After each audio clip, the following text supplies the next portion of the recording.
আপনি কি মানুষ নাকি অমানুষ? আমি বেঁচে থাকা অবস্থায় এই খাটিয়া তোমরা কখনো নিতে পারবা না। মসজিদ কি কারো বাপ-দাদার সম্পদ? আসসালামু আলাইকুম। ওয়ালাইকুম আসসালাম। কেমন আছেন আপনারা? আলহামদুলিল্লাহ ভালো আছি। তা তোমরা সবাই কই যাইতেছো? সভাপতি সাহেব, গত রাত্রে আমার আম্মা মারা গেছে, দাফন কাফনের ব্যবস্থার জন্য তাই খাটিয়া নিতে আসছি। না, তোমরা এই মসজিদে খাটিয়া নিতে পারবা না। মসজিদের খাটিয়া নিতে পারবো না কেন? মসজিদ হচ্ছে আল্লাহর ঘর, মসজিদের জিনিস সবাই ব্যবহার করতে পারবে, আপনি বাধা দেওয়া কে?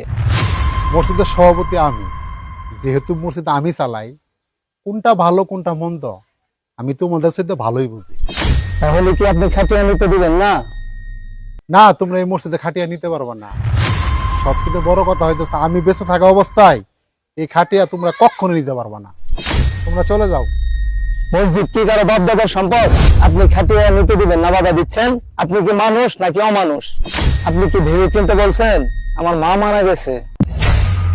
তোমার মা মারা গেছে, তাই তো কি হয়েছে? তোমার মা যে মারা গেছে, ফজর নামাজের পর ইমাম সাহেবকে দিয়ে আমি নিজেই এলান করাইছি। এলান করাইছেন, তাতে কি হয়েছে? আমরা মসজিদের খাটিয়া নিতে আইছি, নিয়ে যাবো, এক কথাই শেষ। না, তোমরা এই মসজিদে খাটিয়া কখনো নিতে পারবো না। তোমরা এখান থেকে চলে যাও। হুজুর ভাই, সভাপতি সাহেব, আপনাদের এখানে কি হয়েছে? কি নিয়ে এত তর্ক বিতর্ক করতেছেন আপনারা? আসলে কি হয়েছে ইমাম সাহেব, গত রাতে ফজল ভাই মামা মারা গেছে, সভাপতি সাহেব খাটিয়া নিতে দিবে না, বাধা দিতেছে। কি হয়েছে সভাপতি সাহেব? ফজুর ভাইয়ের আম্মা মারা গেছে, দাফন কাফন করবে, খাটিয়া নিয়ে যাবে, আপনি কেন নিতে দিতেছেন না?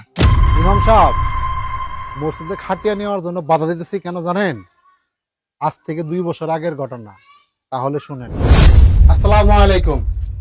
ওয়ালাইকুম আসসালাম। তাই এত সকালবেলা কি মনে করে আমার বাড়িতে আসলেন? আসলে কি হয়েছে ফজর ভাই, এখন হচ্ছে বৃষ্টি বাদলার সময়। এই মসজিদের বারান্দায় পানি ঢুকে, আর আগের তুলনায় বর্তমানে অনেক মুসল্লিও বেশি হয়।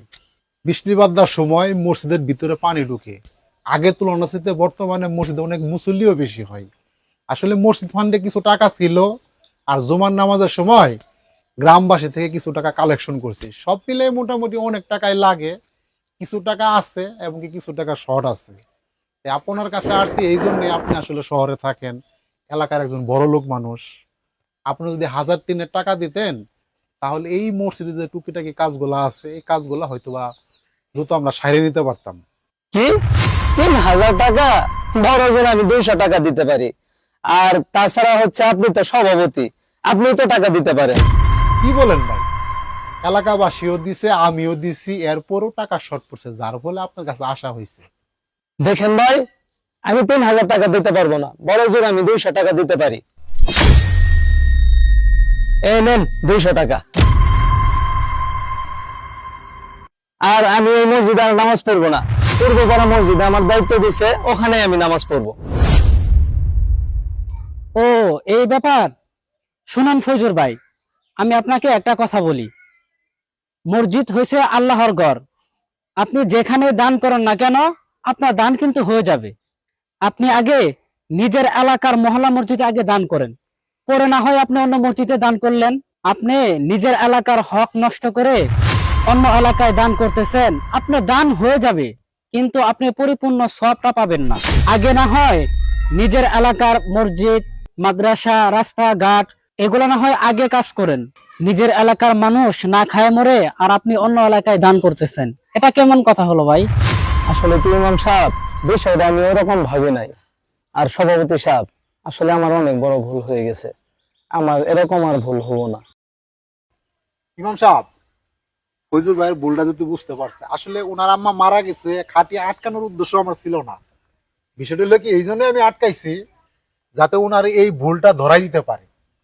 এটা আসলে আমি মিথ্যা একটা নাটক করছি, জাস্ট এছাড়া কিছু না। এই সবাই চলেন, ফজল ভাইয়ের আম্মা মারা গেছে, আমরা জানাজা হয়ে যাই। চলেন। কি কোন আপনারা? আসেন। সঠিকটা বোঝার জন্য আল্লাহ তাআলা সবাইকে তৌফিক দান করুন, আমিন। ভিডিওটি ভালো লাগলে অবশ্যই একটা শেয়ার করে দিবেন।